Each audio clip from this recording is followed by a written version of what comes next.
நம்ம உடம்பில் இருக்கக்கூடிய அந்த ஒரே ஒரு உயிர் தான் ஒன்று இயக்க சக்தியாக இருக்கும், இல்லை நோயை எதிர்க்கக்கூடிய சக்தியாக இருக்கும். அந்த ஒரு உயிர் அந்த ஒரு வேலையை தான் செய்யும். ஒரே நேரத்தில் 2 வேலை செய்யாது. ஒருத்தர் வந்துட்டு ஒரு உணவு சாப்பிட்டாரு, அப்போ அந்த இயக்க சக்தி என்ன பண்ணும் அப்படின்னு சொன்னால், அந்த உணவை வந்துட்டு செரிமானம் செய்யக்கூடிய வேலையை செய்யும். அப்போ வந்து நோய் எதிர்ப்பு சக்தி அப்படிங்கிறது இருக்காது. ஏதோ ஒரு சக்தி ஒன்றாத வேலை செய்யும்.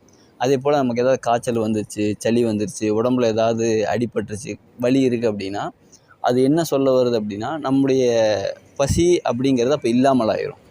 நம்ம அப்போ பசிக்குதுன்னு நினைப்போம், ஆனால் உண்மை அப்படி கிடையாது. மாறா என்ன அப்படின்னா, நம்ம பழக்கத்துக்காக பசிக்குதுன்னு சொல்லுவோம். உண்மையாகவே என்னென்னா, அப்போ நம்ம நோய் எதிர்ப்பு சக்தி நம்மள்ட்ட இயங்கிட்டு இருக்கு. அப்போ நமக்கு வந்து பசி இருக்காது. அப்போ நம்ம பசிச்சு இருக்கணும். அப்போ என்ன ஆகும்னா, நோய் எதிர்ப்பு சக்திங்கிறது என்ன பண்ணும், நம்ம உடம்பை வந்து தூய்மைப்படுத்தும், பரிசுத்தப்படுத்தும், இந்த வேலைகளை செய்யும். அப்போ ஒரு உயிர் ஒரு வேலை செய்யும். ஒன்று இயக்க சக்தியாக இருக்கும். இயக்க சக்தி அப்படிங்கிறது நம்முடைய பசி, தாகம் இது மாதிரி உணர்வுகளை வந்துட்டு இருக்கும். அந்த நேரத்தில் நம்ம வழக்கம் போல் இயங்கிட்டு இருப்போம். நோய் எதிர்ப்பு சக்தி அப்படிங்கிறது நம்முடைய இயக்கம் இல்லாமல் ஆயிரும். நமக்கு வந்துட்டு ஒரு வேலை செய்ய முடியாது, ரொம்ப பலவீனமாயிரும். இப்போ நம்முடைய உடம்பு வந்துட்டு நோய் எதிர்ப்பு சக்தியாக மாற்றப்பட்டுருச்சு. அப்போ நமக்கு என்ன தேவைன்னா, ஓய்வு தேவை. நம்முடைய உடம்புக்கும் ஓய்வு தேவை, நம்முடைய வயிறு, நம்முடைய இரைப்பைக்கும் ஓய்வு தேவை. அப்போ நம்ம பொறுமையாக இருந்தோம், பசிச்சு இருந்தோம் அப்படின்னு சொன்னால் கண்டிப்பாக உடம்பு தன்னைத்தானே சரி செஞ்சுக்கும். இப்போ இதுதான் நமக்கு என்ன தெரியுது அப்படின்னா, சரிங்க, பசிச்சிருந்தா உடம்பு தூய்மையாகுது, மனசு எப்படி தூய்மையாகும் அப்படிங்கிற அடுத்த கேள்வி வரும். பொதுவாகவே உலக நடைமுறைகளை பார்த்தீங்க அப்படின்னா, நமக்கு மனசு தூய்மையாகணும் அப்படிங்கும்போது அடிப்படையாக இருக்கக்கூடியது நம்முடைய இரைப்பை தான். ஏன் அப்படின்னா, நீங்கள் அந்த வயிறு அந்த இரைப்பையை காலியாக போடும்போது தான் என்ன ஆகும்னா, உங்களுடைய இரைப்பைக்கும் உங்களுடைய மனதிற்கும் நெருங்கிய தொடர்பு இருக்குது. உங்களுடைய இரைப்பையில் செரிமானக்கூடிய எல்லா உணவுகளும் எதுவும் மனதிற்கு தான்.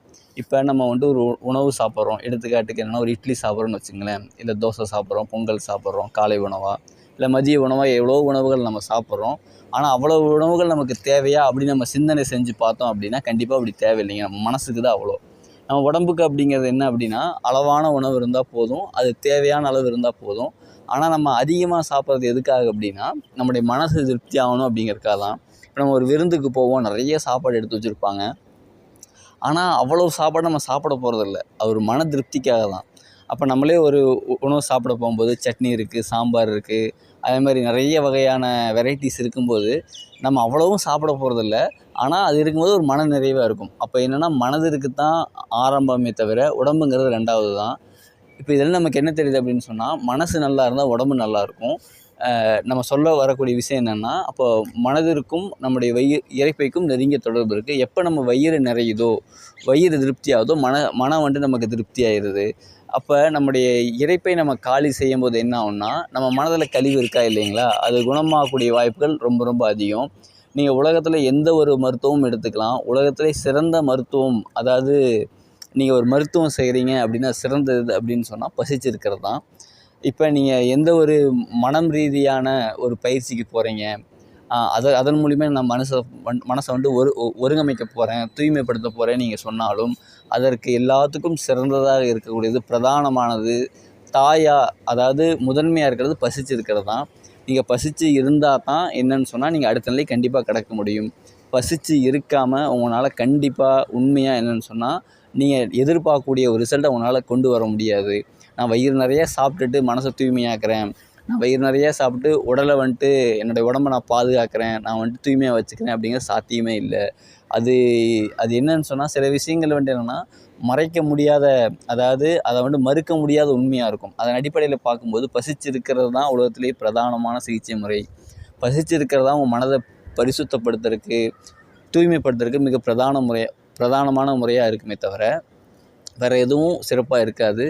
சரி, பசிச்சிருந்தால் அப்படி என்ன தான் நடக்கும் அப்படின்னு சொன்னால், அப்போ நம்ம பசிச்சிருக்கும்போது என்ன ஆகும் அப்படின்னா, நமக்கு வந்துட்டு நம்முடைய இயக்க சக்தி இருக்காதா இல்லைங்களா? இயக்க சக்தி இருக்கும். நம்ம வந்துட்டு வாலண்டியராக நம்ம ஒரு நோக்கத்திற்காக பசிச்சிருக்கிறோம். என்ன நோக்கம் அப்படின்னா, நம்முடைய உடலும் சுத்தமாகணும், நம்முடைய உள்ளமும் நம்ம உளப்பரிசுத்தமும் மனமும் சுத்தமாகணும் அப்படிங்கிறதுக்காக நம்ம பசிச்சிருக்கும்போது என்ன ஆகும்னா, அப்போ நம்ம ஒரு வேண்டுதலாக வைக்கிறோம்.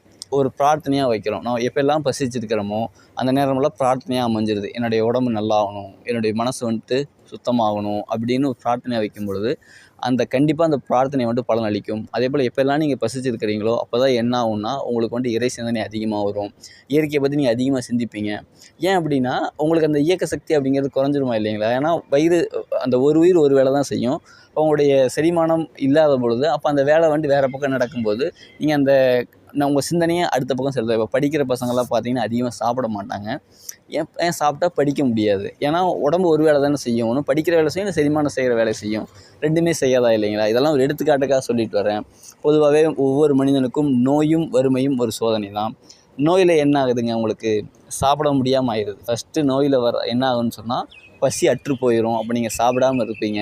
ஆனால் நம்ம இப்போ சாப்பிட்டுட்ருக்கோம் அப்படின்னு சொன்னால் அது பழக்கத்தின் அடிப்படையில் தான் இருக்குது தவிர உண்மை என்னென்னா ஒரு நோயின் உடம்புல வந்துருச்சு அப்படின்னா முதல்ல சாப்பாடு தண்ணியை கட் பண்ணிடணும். ஏன்னு சொன்னால் அப்போ உங்களுக்கு நோய் எதிர்ப்பு சக்தி அங்கே வேலை செஞ்சுட்டு இருக்கும்போது இயக்க சக்தி இருக்காது. அப்போ நீங்கள் சாப்பிட்டிங்கன்னா செரிமானம் ஆகாது, இன்னும் தொந்தரவுகள் ஏற்படுத்தும். வறுமை அப்படிங்கும்போது என்னன்னு சொன்னால் உங்களுக்கு அந்த வறுமையிலும் என்ன ஆகுது, உங்களுக்கு அப்போயும் உணவுக்கு தான் தட்டுப்பாடு வருது. அப்போ என்னென்னா நம்முடைய அப்போ இருப்பிடம் இது எல்லாமே உங்களுக்கு பிரச்சனைகளாக வரும் வறுமை அப்படிங்கிற அடிப்படையில். இப்போ இது 2 சோதனை அப்படிங்கும்போது அப்போ நம்ம மனிதனை இறைவன் என்ன பண்ணுறா அப்படின்னு சொன்னால் ஒரு பண்படுத்தணும், ஒரு நல்ல மனிதனை ஆக்கணும்னு சொன்னால் நோயும் வறுமையும் கொடுத்து அவனுக்கு சோதனை செய்கிறான். அந்த சோதனையை அவன் கடந்து வரும்பொழுது தான் என்ன ஆகிறான்னு சொன்னால் இறைநெருக்கமுடைய நபரா, இயற்கையின் மீது என்னென்னு சொன்னால் பற்றுடைய நபரா, அதே போல் என்னென்னா இயற்கைக்கு திரும்புகிறான், இயற்கையான வாழ்க்கைக்கு திரும்புகிறாங்க. அதனால தான் என்னென்னு சொன்னால் நம்ம பசிச்சிருக்கிறது தான் பிரதானமான ஒரு முறையாக இருக்குதே தவிர வேறு எந்த முறைகள் நீங்கள் கையாண்டாலும் அதற்கு அடிப்படையாக தாயான ஒரு செயலாக இருக்கக்கூடியது நம்முடைய பசிச்சிருக்கிறது தான். நீங்கள் எந்த ஒரு பயிற்சிக்கு போனாலும், இல்லை எந்த ஒரு மருத்துவத்துக்கு போனாலும், இல்லை எந்த ஒரு வழிமுறைகள் நீங்கள் சென்றாலும் அடிப்படை பசிச்சிருக்கிறது. அந்த வயிறை காலியாக ஆக்கிறது தான் ஒரு அடிப்படை பேஸ் அப்படிங்கிறது நம்ம புரியாமல் நீ எதில் போய் எவ்வளோ முயற்சி செஞ்சாலும் இந்த அடிப்படை ஒன்றை நீங்கள் புரியாமல் என்னென்னு சொன்னால் கண்டிப்பாக அதிலிருந்து நீங்கள் அடுத்த நிலை கிடக்கிறது ரொம்ப ரொம்ப கடினமாக இருக்கும். அப்போ இதுலேருந்து என்ன தெரியுதுன்னா ஒவ்வொரு மனிதருக்கும் நோயும் வறுமையும் ஒரு சோதனை. அந்த நோயிலையும் வறுமையிலையும் என்ன ஆகுதுன்னு சொன்னால் நமக்கு உணவு அப்படிங்கிறது தான் இல்லாமல் ஆக்கப்படுது, வயிறு காலியாக்கப்படுது. அப்போ என்னென்னா அப்போ அந்த நேரத்தில் நம்ம என்ன பண்ணுறோம் அப்படின்னா இறைவன் பக்கம் இயற்கையின் பக்கம் நம்ம திரும்புகிறோம். பொதுவாகவே அரசாங்கங்கள் பார்த்துங்களேன், இப்போ எந்த கவர்மெண்ட் நீங்கள் எடுத்துட்டாலும் உணவு மட்டும் ஃப்ரீயாக தரமாட்டாங்க. அப்படி இந்த உலகத்தில் உணவு மட்டும் ஒரு அரசாங்கம் இலவசமாக கொடுக்கப்பட்டுருச்சு அப்படின்னு சொன்னால் எந்த மனிதனும் வேலைக்கு போக மாட்டான். ஒவ்வொருத்தரும் ஏன் ஒருத்தருக்கு கீழே இருக்கிறாங்க அப்படின்னு சொன்னால் அந்த உணவு அப்படிங்கிற ஒரு கட்டுப்பாடு தான். அந்த உணவு மட்டும் இலவசமாக கொடுக்கப்பட்டுச்சு அப்படின்னா யாருக்கும் அடிமை இல்லை. ஏன் கொடுக்க மாட்டேறாங்க அப்படின்னா உணவு எல்லாமே இருக்குது, எல்லா பக்கம் சேவிங்ஸாக ஃபுல்லாகவே உணவுகள் இருக்குது, உணவு இல்லாமல் இல்லை. ஏன் தரமாட்டாங்க? உணவு கொடுத்துட்டா நீங்கள் வந்துட்டு என்னென்னு சொன்னால் ஒரு முதலாளிக்கு கீழே இருக்க மாட்டீங்க. உணவு கொடுத்துட்டான்னு சொன்னால் ஒருத்தருடைய கட்டுப்பாட்டில் நீங்கள் இருக்க மாட்டீங்க. உங்களுக்கு உணவு கிடச்சிருச்சு அப்படின்னு சொன்னால் நீங்கள் யாருமே எந்த வேலைக்கு எதையுமே செய்ய மாட்டீங்க. அதான் உங்களுக்கு உணவு கிடச்சிச்சு இல்லை, 3 நேரம் உணவு கிடச்சிருச்சு, இப்போ நான் ஏன் வீடியோ போடணும்? இப்போ என்னென்னா இப்போ ஒரு விஷயம் நல்ல விஷயம் நான் சொல்கிறேன் அப்படின்னா அது எல்லாத்துக்கும் போய் சேரணும் அப்படிங்கிறதால இப்போ உணவு கிடச்சிருச்சு அப்படிங்கும்போது யாருக்கு எந்த நோயுமே இருக்காது. இப்போ நானும் வீடியோ போட வேண்டியதில்லை, யாருக்கும் எந்த விஷயங்கள் எதோ அவங்கவுங்க சாப்பிட்டு அவங்க நிம்மதியாக இருப்பாங்க. நல்ல உபதேசங்கள் செய்யப்படணும் தான். ஆனால் என்னென்னா உணவு கிடச்சிருச்சு அப்படின்னா என்னென்னா உங்கள் மனசு பாதிக்கப்படாது. அப்போ உங்களுக்கு அதிகமான நல்ல உபதேசங்கள் எதுவுமே தேவைப்படாது. இதில் நான் என்ன சொல்கிறேன் அப்படின்னு சொன்னால் பசிச்சிருக்கிறது அப்படிங்கிறது மிக முக்கியமான விஷயம் அப்படிங்கிறத நீங்கள் புரிஞ்சுக்குங்க. எப்படின்னா சொல்லக்கூடிய கருத்து என்ன அப்படின்னா உங்களுக்கு எந்த உடன்பாடுமே ஏற்படலை இப்போ பேசின வரைக்கும் அப்படின்னா ஒன்று ஞாபகம் வச்சுங்க, பசிச்சிருக்கிறது அப்படின்னா வாழ்க்கையில் மிக முக்கியமான விஷயம் எல்லா இதற்கும் அப்படிங்கிறத மட்டும் நீங்கள் ஒரு விஷயம் மனசில் சிந்தனையாக வைங்க. கண்டிப்பாக அதற்குண்டான விளக்கங்கள் கண்டிப்பாக உங்களுக்கு கிடைக்கும். நன்றி.